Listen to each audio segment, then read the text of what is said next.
The views and opinions expressed on the Craig L. Hayes Show do not necessarily reflect those of Westgate Resort's ownership or management. And now, on with the show. This is the Craig L. Hayes Show. All right, everybody, we are back with Rick Keller. We're talking about showbiz, and this is episode 5 with him. He's got plenty to talk about. We've got, when you've been in showbiz as long as both of us, we could talk about this stuff for hours and hours and hours and hours about it stuff. But yeah, I'll tell you about it. And but we are here at the Westgate Resort International Showroom, Elvis Presley's dressing room in the basement, and right next door to Barry Manilow's private dressing room. Through those 2 doors right over there. Anyways, we'll continue. Rick, whatever the experience, so they closed the Sahara, turned it into a nightclub, basically, is what they turned the whole... Yeah, they pretty much destroyed that room. It was funny. I went over there. They locked the... they locked those people that do everything. They locked them out of everything. The dimmer racks. They pulled all the power that was in there away from them. There was tons of 3-phase. What had happened was they didn't make a allowance for all the power needed for moving lights. So they decided, what can we do here? So originally the rail was gonna be automated. And all the motors were gonna be in the basement underneath the rail. It wasn't a very big basement, you know. You'd go down there and it was just the bottom part of the rail. So they got rid of that, but they had made space for 3-phase motors in the power room where the dimmers were. And first of all, there wasn't enough dimmers. There was more lighting circuits in the old Conga room than this place. And there was all dimmer per circuit. And the other thing they got sold, and this comes when they don't really ask the people that are doing things. So they ended up buying these racks from Stratton, which were beautiful racks, but they were designed for commercial buildings where you could go in different ways and program the racks and the lighting in the building to do what you wanted. You know, say in that room or that whole floor, you needed those lights to go off at 5 o'clock. You could manage the power in those rooms or, you know, whatever. On the different floors. They were called repeater racks. Okay. So they would send back the information, this is what's going on. And so they were very expensive dimmer racks. And the best rack going at the time was ETC. And it's like they could have bought, we only had 3 racks and half of one of them was house lights. So they could have bought 6 ETC racks with the best things ever. For the price of those 3. Money, yeah. Yeah, and we didn't need to tell anybody. We don't need to know that the light's on because I'm going to know because I'm the one turning it on. So that was kind of a hiccup in there. But, when it closed, I bounced around and did stuff and enjoyed it. I had worked in the LASR, I think, like 12, 14 years at that point as just, you know, on-call guy. You go up there and help your brother with the conventions or whatever was needed. Work the shows. And because I knew the board. They had Sabre boards and I knew them. So I could do those and just whatever. So that was good. And then they built the theater upstairs, another little showroom. And they put the Jabberwockies in there. And that was good fun. It was just a fun show to go do all the time. At some point, do you remember a guy by the name of Phil Reynolds? One of the entertainment guys, I think he was with, because something reminds me of, he used to be here, but I thought he went over there and was bringing in like the Platters and all these different acts and stuff like that. But he was a good guy too. You know, Yeah. Didn't know if you Bill the name was familiar. Stanton was kind of an entertainment director over at Luxor, Excalibur, that kind of stuff. Question: do you have his phone number? Stanton, I could probably get it. Yeah, I've asked a couple people, and whatever I've gotten is He's got some great stories. He has phenomenal stories. He did the Magic Guys with the Tigers for a long time. He was a dancer with Bob Fosse. Yeah, that's going way back. That was, you know, That's that's Stardust, I think. Anyways, we'll talk about that afterwards. Yeah. But it's like, yeah, if you got it, man, I'd love to get his number and have a chat with him. The one I got didn't go to him, I guess. Yeah.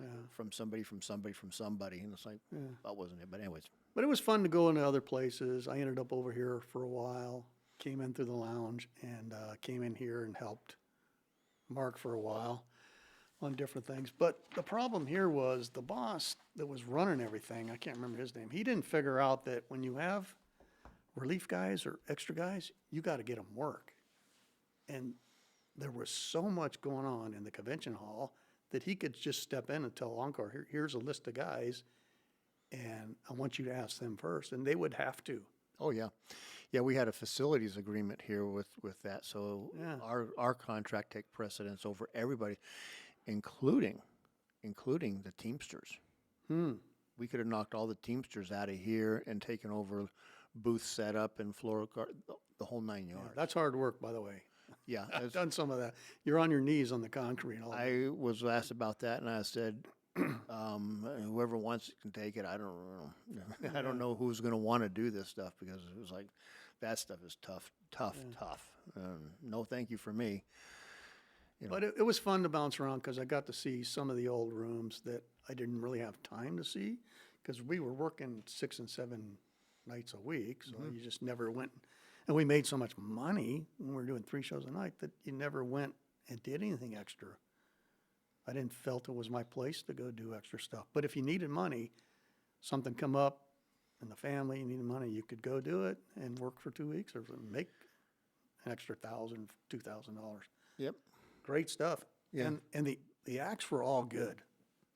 But now to make that extra money, you have to go out and work on the convention floor and It's hard. trust parties and And on the concrete, yeah, and it's cold, and I don't. but still, it's still fun work. Oh yes, it's doing the work when it's the camaraderie with everybody, and you know you're I don't know if you've done too many trust parties over at the convention center when they bring I in did.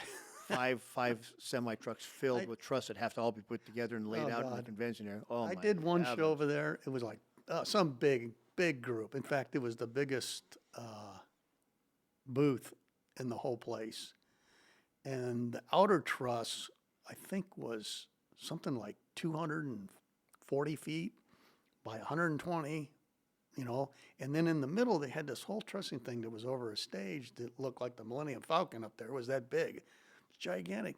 Well, when they laid it out like 6 foot wrong on one side. Oh, yeah.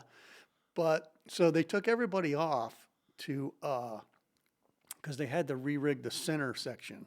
And they put me and 2 other guys that were other electricians on building this 200-foot truss. And but one guy was I can't think of the guy's name, but he was a good guy. He was a rigger, so he knew what to do. So what we would do is we'd bolt a section, a 10-foot section, and then he'd take the chain motor and lift it just enough to where we could get shackles under it and then bolt it and tie it together and do all the stuff we needed to do. And then he let it back down. Well, the main guy was some wazoo who did Super Bowls and stuff, and he saw us doing that, came over, yelled at us. And I said, I'm not sticking my fingers under that truss with just a shackle jammed in there. He's like, pick it up and jam a shackle in there, and then you can get the straps to it. I said, no way. That sucker come down, take your fingers off. I'm not doing that. So, but these 2 light guys and another guy that was a rigger, we did that whole 600 feet of truss by ourselves and everything. So I did truss parties in the boneyard and stuff. Yeah. It's heavy work and easy to get hurt.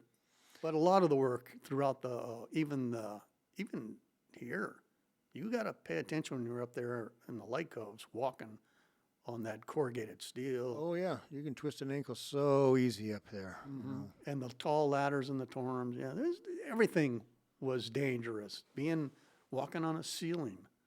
Learning how to do that. Our business is not safe in a lot of ways. It's risky, and if you don't know what you're doing, you're going to be one of those footnotes in history. Yeah.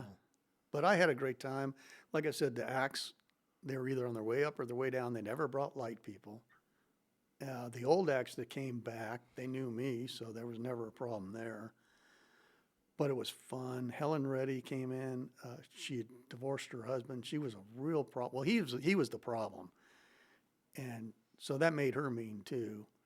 But when she came back in without him, it was delightful. I said, Helen, I need you to be here on this part of the number. I need you to be here. So the lighting, and that was, it was funny. Here's what happened. There was the convention center, the Space Center got a bunch of new lights.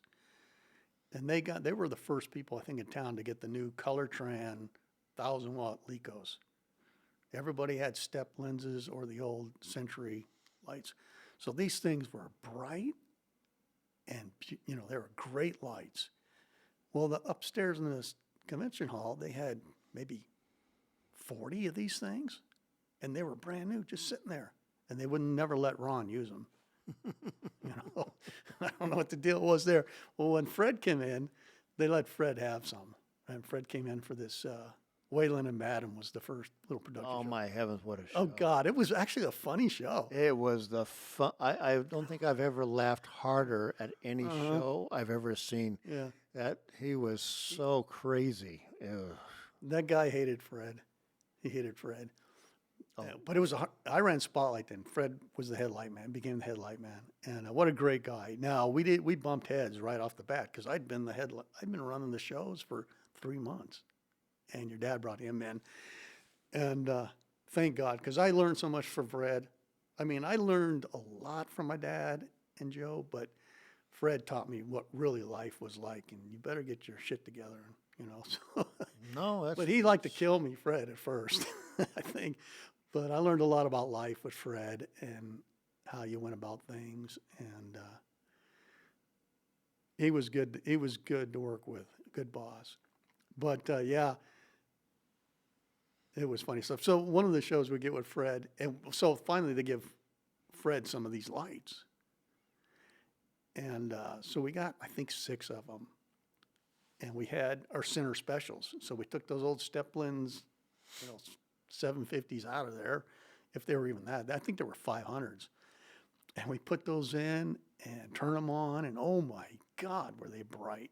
Like 3 times as bright. And one of the first shows was, let me think what the blind guy. Jose. Oh, yeah. Was it Felice Jose? Navidad, I sang that one. Yeah, Jose Feliciano. Yeah, yeah. So that guy was only like 4 or 5. He was short, maybe 5 foot. Yeah, he was not very big at all. So he set up he had a stand. He would walk up, they had like a stair, he'd walk up. And he'd sit up there and play his songs. But he was blind as could be. And but he was a great act. Well, we had these lights, and they were right down on that thing. So his head was 6, 7 feet, maybe 7, 8 feet away from Don't tell the me tip of that. Don't tell me you guys cooked him. Well, that's what was happening. Well, he had a guy that was with him that was kind of his technical director, not really a lighting guy, and Fred run those up, and it looked great.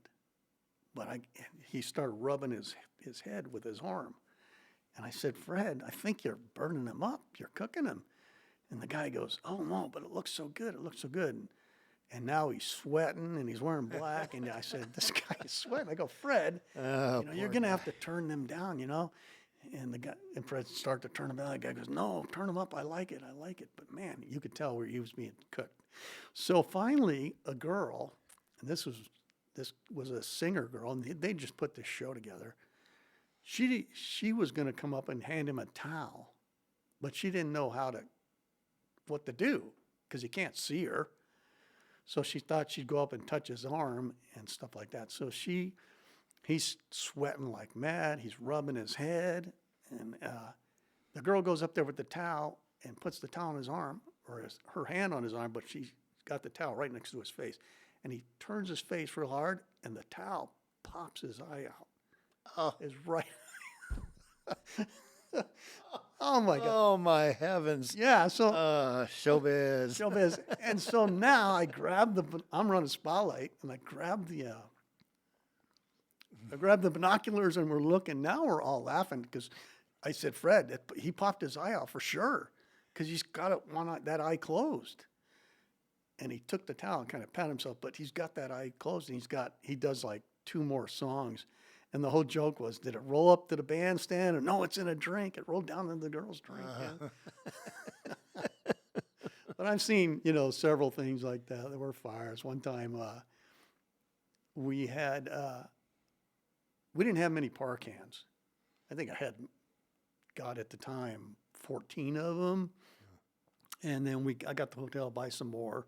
They were crap ones, but they were brand new, but they were just crap. But I wanted to build some ACLs, so I built the harness in a box, an S box, with a C-clamp on it, because you have to put them all in series, and so then I could put a jumper on it. So the box, the power thing hung anywhere, and I run a 20-foot or 10-foot jumper to make a thing. And then I made 2 of those, and I thought to myself, because if you banged them hard, they'd blow up. Oh, yeah. So I started making fifers. So there was 5 of them. And on that little stage, it didn't matter. They were almost as bright, and you never blew them out.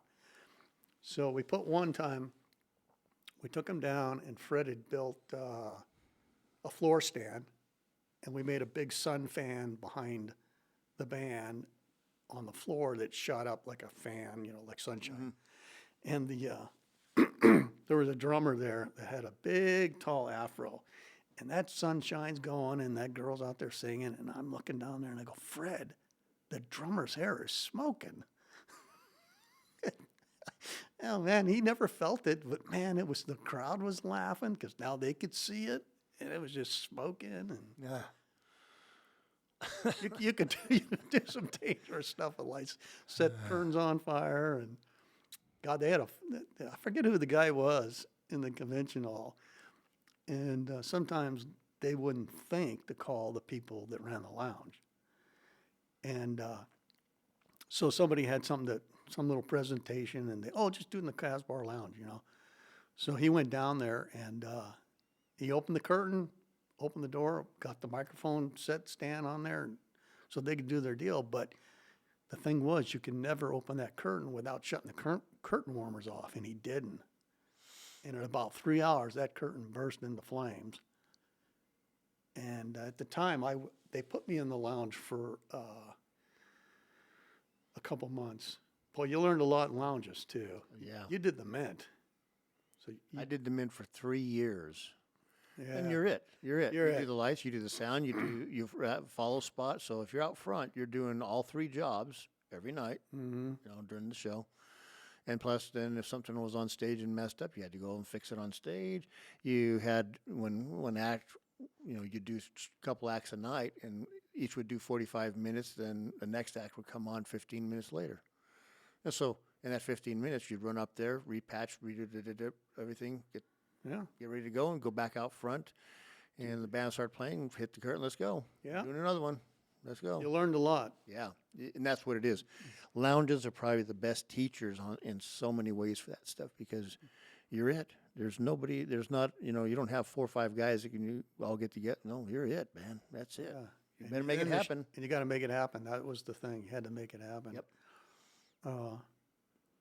But I learned a lot from Fred. He was a great boss. And when the head carpenter job opened at Caesars, he went there. And I just slid right back into the... Yeah, and that was a good move for Fred. That was Yeah. the head carp over there was a good thing. But he could be, people thought he was a tyrant. They were scared of him. Really? Yeah. Yeah. Well, I knew they were, but I was always like, "It's Fred. What are you talking about?" Yeah. Yeah. Even working here, he would call over, because they would always do those huge Christmas shows and stuff over there. Mm-hmm. And he'd call over and say, "You got any guys that want to come over here and work? Because we got so many rooms going." Because they had the ice rink out front. Yeah. They had all the different conventions had these big parties and stuff going on, so they needed people that could. Those guys were on the clock 24/7 for weeks. Because the guys from the showroom, that's another thing. They did shows, and they had the equipment, see, and so they went and did all these conventions. Yeah, Yvonne and Fred and those guys all made so much bank over there. It was a good place for them. It was good for them. yeah. But we'd go over there and help out and work a couple days. then come over here and do our stuff, and then go, back and forth a couple things. Yeah. Well, if they knew you and they could use you, and you could go. Yeah. That's why Devon's been so great, because he does a lot of the convention work in Paris and Bally's or Horseshoe now. So I go help him whenever I can, and I've been tailing it down though a little bit. And you can't. There's some things I found out after taking my Social Security. First thing was you're limited on how much money you can make. Until you're 67 or something like that. Well, whatever. to your whatever their number is. Mine's 66 and 10 months. Yeah, it's like 67. Yeah. You Okay, can but make 20 right now. It's 23,000 a year before they start affecting your Social Security. So I would, man. And that sounds like a I lot of money, but in our business, you can make that in 3 weeks. Right, and a little more than 3 weeks. But the problem is if you go over that, you're so screwed. They go after you, and it's a hard thing. And they'll cut you right in half once they find out. Until the end of the year, they figure out what you're doing, and then come back, and you're going to get that money back eventually, but not right away. Well, there's a new jive they got going. This is Medicare. And I got caught up in it because they don't, okay, so you're making the money you got off your pension, you're making your Social Security money. So Medicare steps in and now says, oh, we got a number now. And that number, like this year, I think it's 98,000. If you make over 98,000, no matter what, they're going to dock you gigantically out of your Social Security to pay for Medicare. It's a distribution of wealth. Oh, yeah. Yeah, it's these IRMA laws. And so I started my Medicare and did that. And I got a letter, okay, you're good to go. You're going to get your Medicare starting in November and blah, blah, blah. And we're going to remove the $350 out of your Social Security to pay for this and, Part A, Part B, and this kind of stuff. It's like, okay. And then 5 days later, I get another, you overshot this because you made more, I think at the time, 93,000, even though I made under what Social Security told me I could go out and make. So that's what I did. They said 21,000. I went out there and made 20,500. I kept track of it. But that combined with your pension and Social Security. Pushed me over the 93, right? And so so I read the letter, and I was going through a divorce. And what they do is they go back 2 years. So they looked back 2 years at me and my wife's money. We filed separately, and that put me over. So then I started writing letters to them and saying, wait a second, calling them, God, trying to get a hold of those folks.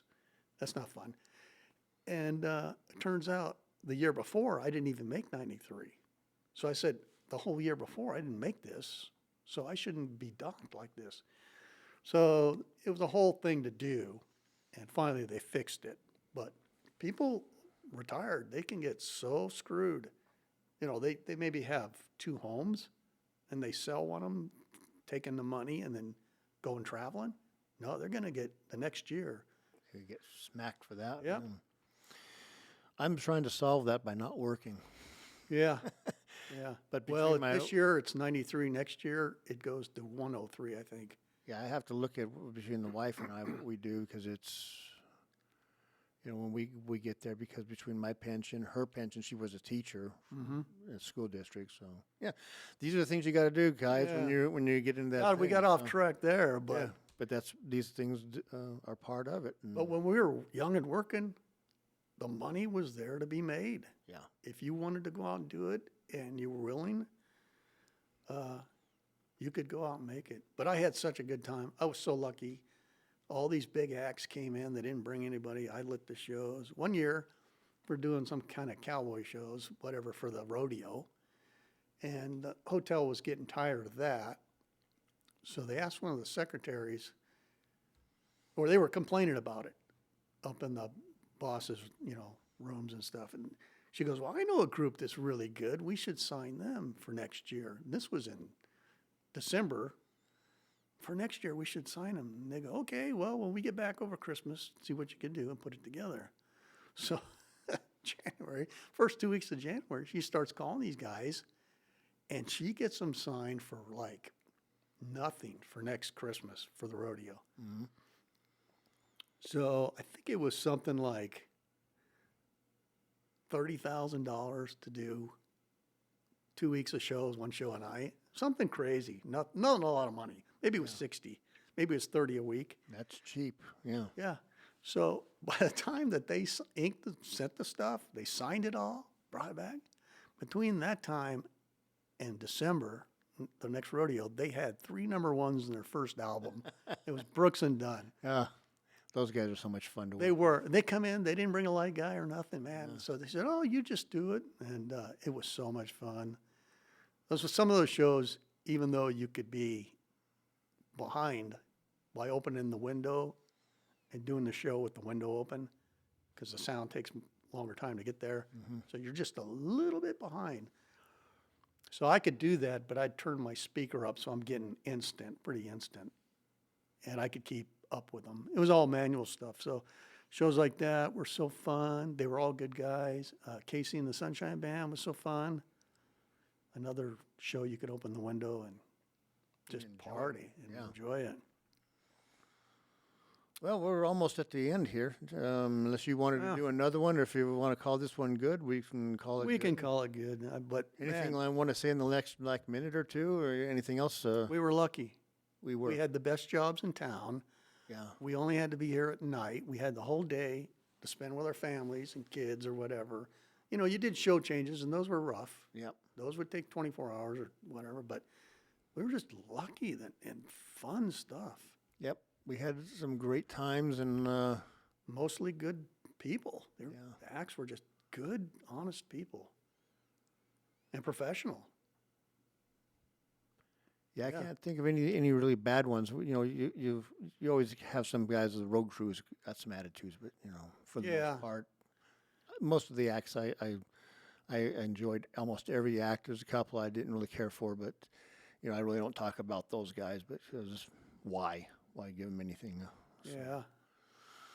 Anyways, Rick, Well, thank thanks, you. Craig. It was fun, and I think I had Memory that lane's next kind of cool to go down and Yeah. talk about all this stuff, and one. and But there's so much more. Just nightly, there was cool things. yeah. It's as my my next book is titled. It's called My Life. I'd like to do it again. I'm happy with mine. Yeah, no, I'd like to do it again. I'd like to do it all over again. You know, this was pretty cool. So, Oh, okay, you know, I get that. Sure. I don't want to stop or say I don't want to do any of this that I did. You know, no. This has been awesome. I'd love to go and have all these experiences all again one Yeah. more time. But this is the life we live. This is showbiz, the best biz in the world, showbiz. So, anyways, Rick, thank you. Oh, you're it's welcome. been It was fun. good having you here. And 50 years, dude. Come on, jeez, Yeah. a long time. So, anyhow. Thank you, and that's the end of this interview, and we're going to be doing more starting in January. We'll get even more on the site. So, until then, Talbot, take it away.